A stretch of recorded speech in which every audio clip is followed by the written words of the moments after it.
اللہ تبارک و تعالیٰ نے انسان کو جو اختیارات دیے ہیں وہ محدود دیے ہیں۔ انسان کی آنکھ دیکھتی ہے لیکن دیوار کے پار نہیں دیکھ سکتی، اس کے کان سنتے ہیں لیکن اگر آواز دیوار کے پیچھے سے آئے تو پھر نہیں سن پاتے۔ عام انسانوں کو اللہ تبارک و تعالیٰ نے محدود اعضاء اور ان کی حدود مقرر کر کے نعمتیں عطا فرمائی۔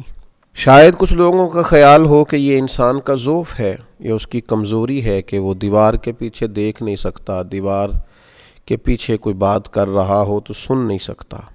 یاد رکھیے گا، یہ انسان کی کمزوری نہیں ہے، یہ انسان کی پردہ پوشی ہے، یہ انسان کے لیے نفع اور فائدے کی بات ہے۔ اگر ہر شخص دیوار کے پیچھے دیکھے گا، لوگوں کے پردے کیسے قائم رہیں گے؟ اگر ہر شخص دیوار کے پیچھے کی بات سنے گا تو انسان کی پرائیویسی کا کیا بنے گا؟ انسان کی طبی ضرورت ہوتی ہے اس کی نجی اور پرائیویٹ زندگی۔ بہت ساری ایسی جگہیں ہوتی ہیں جہاں وہ پسند کرتا ہے کہ وہ اس طرح کا ہو کہ کوئی اس کے پاس موجود نہ ہو، کوئی اسے دیکھنے والا نہ ہو، اس میں وہ اپنے آپ کو سکون میں محسوس کرتا ہے۔ ہر وقت انسان کے لیے جلوت بہتر نہیں ہوتی، اسے خلوت کی بھی ضرورت ہوتی ہے، اور تنہائی میں اللہ تبارک و تعالیٰ نے بندے کو اطمینان عطا کیا ہوتا ہے، وہ مطمئن ہوتا ہے، آرام کی نیند لیتا ہے، آرام سے وہ اپنے اوقات کو گزارتا ہے۔ جس طرح اللہ تبارک و تعالیٰ نے ہمیں محدود اعضاء دیے ہیں اور ہمارے فائدے کے لیے دیے ہیں، ہمیں بھی چاہیے ہم کوئی ایسے کام نہ کریں جو اخلاقی حدوں کو پار کریں۔ آج بہت زیادہ شوق ہوتا ہے لوگوں کو پردوں کے پیچھے دیکھنے کا، اندر کی باتیں جانچنے کا۔ میں تمہیں بتاتا ہوں اصل بات کیا ہے، میں تمہیں ٹو لگا کے بتاتا ہوں، میرے پاس خاص بات، میں تمہیں بتاتا ہوں دراصل واقعہ کیا ہے۔ جب اللہ تعالیٰ نے آپ کو محدود بنایا ہے تو یہ جستجو کرنا اور یہ تجسس کرنا اور کسی کی جاسوسی کرنا، یہ تو اخلاق کے بڑے کمزور ہونے کی علامت ہے۔ قرآن مجید میں اللہ تعالیٰ نے فرمایا، یا ایھا الذین آمنوا اجتنبوا کثیرا من الظن ان بعض الظن اثم۔ اے ایمان والو، بہت سارے گمانوں سے بچو، بے شک کوئی گمان گناہ بھی ہیں، بعض گمان گناہ بھی ہیں۔ ولا تجسسوا، اور جو چیزیں پوشیدہ ہیں ان کی جستجو نہ کرو، جو تم سے چھپی ہوئی ہیں۔ ولا تجسسوا، تم جاسوسی نہ کرو۔ آپ کبھی ان لوگوں کو دیکھیں جن کا مزاج جاسوسی کرنے کا ہوتا ہے، ٹو میں پڑنے کا ہوتا ہے۔ آپ کبھی ان کی نفسیات دیکھیں، بیچارے ہو کس طرح کے جاتے ہیں۔ آپ ان لوگوں کی روحانی زندگی کا اندازہ کر سکتے ہیں کہ کس قدر زیادہ وہ اتار چڑھاؤ کا شکار ہے، ذہنی کشمکش کا شکار ہیں، فکری انتشار کا شکار، جو کسی کی جستجو میں ہے، بجائے اس پر کہ وہ اپنے لیے کچھ محنت کریں، اپنے حصے کی کوئی ڈیوٹی کریں، وہ دوسروں کی جاسوسی کر کے اپنا وقت بھی ضائع کر رہے ہیں، اپنے آپ کو وسوسوں کا بھی شکار کر رہے ہیں، اپنی روحانیت کو بھی متاثر کر رہے ہیں، اور اپنی زندگی کے قیمتی ترین لمحات کو ضائع بھی کر رہے ہیں۔ اور بعض لوگ بعض ایسی باتیں بھی چاہتے ہیں، ایسی باتوں پر بھی تبصرہ کرتے ہیں جو ان کی ذمہ داری نہیں ہے، جو ان کی ڈیوٹی نہیں ہے۔ چلیں بالفرض کسی کے عیب کی اطلاع ہو بھی گئی تو اس کے لیے تو صرف دو ہی باتیں ہیں، یہاں تو آپ جائیں گے اور بڑی حکمت اور دانائی کے ساتھ اس شخص کو تبلیغ کریں گے، اسے اکیلے میں مل کے اس برائی سے بچنے کا کہیں گے، یا دوسری بات یہ ہے کہ آپ اس کی ہدایت کے لیے اللہ کے حضور دعا کریں گے۔ یہ تنقید کرنا اور لوگوں کے سامنے اس کے اس عیب کو بیان کرنا، یہ تو کسی طور بھی قابل قبول چیز نہیں ہے۔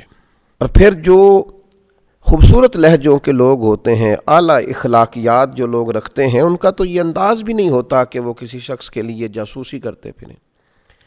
وہ تو خوبصورتیاں تلاش کرتے ہیں، وہ تو اچھائیاں ڈھونڈتے ہیں، وہ تو خیر کے پیچھے۔ دو قسم کی مکھیاں آپ کو معاشرے میں ملیں گی، ایک شہد کی مکھی ہوتی ہے، ڈھونڈتی پھرتی ہے کوئی پھول کہیں مل جائے، اس پھول پر بیٹھتی ہے اور اس پھول سے فیض یاب ہوتی ہے، اور اس کے بعد جب وہ واپس لوٹتی ہے تو اپنے چھتے میں آ کے، اپنے گھر میں آ کے شہد بناتی ہے، جس میں اللہ تعالیٰ نے شفا رکھی ہے۔ اور ایک مکھی آپ کو ایسی بھی ملتی ہے جو گندگی پہ بیٹھتی ہے، کسی زخم پر بیٹھتی ہے، وہ پھر کرتی کیا ہے؟ وہ جہاں بیٹھتی ہے بیماریاں پھیلاتی ہے۔ اس لیے کہ جب وہ نکلی تھی، جب اس نے ارادہ کیا تھا تو اس وقت ہی منزلیں ہی الگ الگ تھیں۔ وہ تو نکلی تھی زخم ٹٹولنے، گندگی کو معاذ اللہ دیکھنے، بری چیزوں کو۔ جب اس نے واپس آ کے چھوڑا ہے تو اس نے جراثیم چھوڑے ہیں، بیماری کو چھوڑا ہے، اور یہ نکلی تھی پھولوں کی تلاش میں۔ تو جو لوگ پھولوں کی تلاش میں نکلتے ہیں ان کو پھر شہد نصیب ہوتا ہے، لیکن اب کوئی شخص ساری زندگی اگاتا کانٹے رہے اور اسے نصیب پھول ہو جائیں، تمام عمر کے کانٹوں کی آبیاری پر عجیب شخص ہے، اب گلشن کی بات کرتا ہے۔ تو میرے عزیز، جاسوسی نہیں، عیب جوئی نہیں، ہمیشہ اس کشمکش میں رہنا کہ مجھے کسی کی غلطی کا پتہ چلے۔ بتائیے نا وہ شخص کس طرح کا ہو جائے گا، وہ کیا ہوگا بھلا، اس کی ذہنی کیفیت کیا ہوگی، اس کا اخلاقی معیار کیا ہوگا، اس کے دل کی کیفیت کیا ہوگی، وہ کس سٹیٹس کا آدمی ہوگا جو ہمیشہ لوگوں کے عیب تلاش کرتا ہے۔ اگر آپ کو پتہ چل بھی گیا، اور انسانوں کے اندر کمزوریاں بھی ہوتی ہیں، انبیاء کرام علیہم السلام اور فرشتوں کے علاوہ معصوم تو کوئی نہیں، تو انسانوں میں، عام انسانوں میں کمزوریاں بھی ہوتی ہیں۔ اب آپ کو عیب پتہ چل گیا، پتہ چل جاتا ہے، کسی وقت کسی کے سامنے کسی کی غلطی آ جاتی ہے، کرنا کیا ہے، رد عمل کیا کرنا ہے؟ لوگوں کو بلا بلا کے ان کے کانوں میں باتیں کی جائیں، اس بات کو نشر کر دیا جائے، اس کا اظہار کرنا شروع کر دیا جائے، وہ کوشش کی جائے کسی نہ کسی طریقے سے پھیلا دی جائے، معاذ اللہ۔ نہیں، رسول رحمت نبی اکرم صاحب خلق عظیم صلی اللہ تعالی علیہ وسلم نے ہمیں اس معاملے میں بھی حسین رہنمائی دی اور ہماری تربیت فرمائی۔ اور آپ یہ کام کر کے دیکھیں، آپ اپنے آپ کو بلند اخلاق والا پائیں گے، آپ کو محسوس ہوگا کہ یار میرے سینے میں پھول کھلیں۔ اس کی عملی مشق کریں، آپ اندازہ کریں گے کہ آپ کے اندر، روح کے اندر تازگی کتنی پیدا ہوتی ہے۔ مسلم شریف کی حدیث، حضرت ابو ہریرہ رضی اللہ تعالی عنہ ارشاد فرماتے ہیں کہ نبی اکرم صلی اللہ تعالی علیہ وسلم نے ارشاد فرمایا، جو شخص دنیا میں کسی کے عیب کا پردہ رکھے گا، اللہ تبارک و تعالی قیامت کے دن اس کے عیب کا پردہ رکھے گا۔ اور یہ بات یاد رکھیے گا، جس کے قیامت میں پردے رکھ لیے گئے وہ بچ گیا۔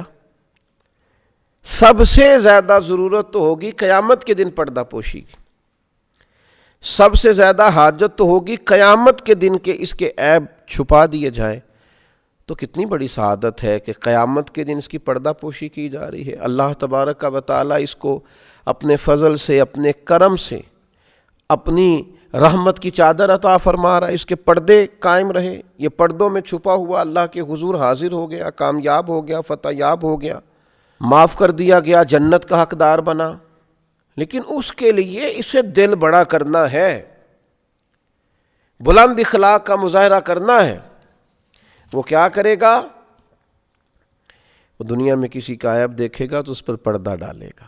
اگر یہ کام کرے گا تو نتیجے بڑے شاندار نکلیں گے۔ آج تو بڑا عجیب نظام ہے، کچھ لوگ جو جاسوسی کر کے دیتے ہیں ان کو بڑا نوازا جاتا ہے، وہ آنکھوں کے تارے ہوتے ہیں، یہ میری جاسوسی کرتا ہے، مجھے خبریں دیتا ہے، ان پر لوگ بڑی بڑی شفقتیں کرتے ہیں۔ تو یہ انداز ٹھیک نہیں ہے۔ ہاں، کسی وقت اگر کسی بات کا کسی جگہ بتانا اصلاح کے لیے ہو کہ یار بہتری ہو جائے گی میرے کہنے سے، اس بات کی اصلاح ہو جائے گی، تو اصلاح کی نیت سے مقدور بھر ضرورت کے مطابق کسی بات کا کرنا، اور ایسے شخص سے کرنا جو اس کی اصلاح کر دے گا، جو بہتری کر دے گا، اس کے لیے علماء نے گنجائش لکھی ہے۔ اور نبی پاک علیہ السلام نے یہ بھی تنبیہ فرمائی ہے، فرمایا اگر تم اپنے کسی بھائی کا پردہ فاش کرو گے نا تو اللہ تعالیٰ بھی تمہارا پردہ فاش کر دے گا، اگرچہ تم گھر کے اندر بھی بیٹھے ہوئے تو رسوا کر دیے جاؤ گے۔ لہٰذا یہ کام نہ کرے۔ اور پھر ایک اور بات جو بڑی سمجھنے والی ہے اور قابل غور ہے کہ جناب بہت سارے لوگ لوگوں کی عیب جوئی کرتے ہیں، تو پہلے وہ یہ تو بتائیں کہ ان کے اندر کوئی عیب خود سے موجود نہیں ہے، خود اپنے آپ کو پاک، صاف، مسجع، مکفّا، پاکیزہ سمجھتے ہیں، بڑے بھولے بھالے، بڑے اللہ والے، ریاض آپ کو بس ہم ہی جانتے ہیں، اپنے آپ کو بڑا صاف ستھرا جانتے ہیں۔ دیکھیے، ایک انسان کے اپنے اندر کمزوریاں موجود ہیں، غلطیاں موجود ہیں، باوجود اس کے وہ لوگوں کے عیب تلاش کر رہا ہے۔ وہ خود گھٹنوں تک دھنسا ہوا ہے خطاؤں میں، اور پھر نیچے دھستا ہی چلا جا رہا ہے، نہ توبہ کر رہا ہے نہ اصلاح کر رہا ہے، لیکن لوگوں کی غلطیاں بیان کرتا ہے تو بڑے دھڑلے سے بیان کرتا ہے۔ اور ڈھیر سارے سوسائٹی میں لوگ آپ کو ملیں گے جو باتیں کر رہے ہوتے ہیں لیکن از خود بھی ان کے اندر بڑی کمزوریاں پائی جاتی ہیں۔ نبی اکرم صلی اللہ تعالیٰ علیہ وسلم نے ارشاد فرمایا، جب تم اپنے کسی ساتھی کے عیب ذکر کرنے کا ارادہ کرو نا تو پہلے اپنے عیبوں کو یاد کر لیا کرو، اپنے اوپر پہلے غور کر لو۔ برے بندے نو لبن ٹوریا تے جاگت ملیا نہ کوئی، اپنے اندر چاہتی پائی تے میتھوں برا نہ کوئی۔ تو اس لیے یہ جو اتنی کمزور اور کبھی عادت ہے لوگوں کے اندر کہ وہ پہلے عیب ڈھونڈتے ہیں، ٹو میں رہتے ہیں، جاسوسی کرتے ہیں، پھر اس کو آگے پھیلاتے ہیں، یہ مسلمان کے اخلاقیات تو اس کی بالکل اجازت نہیں دیتے۔ اللہ تعالیٰ سمجھنے کی توفیق عطا فرمائے۔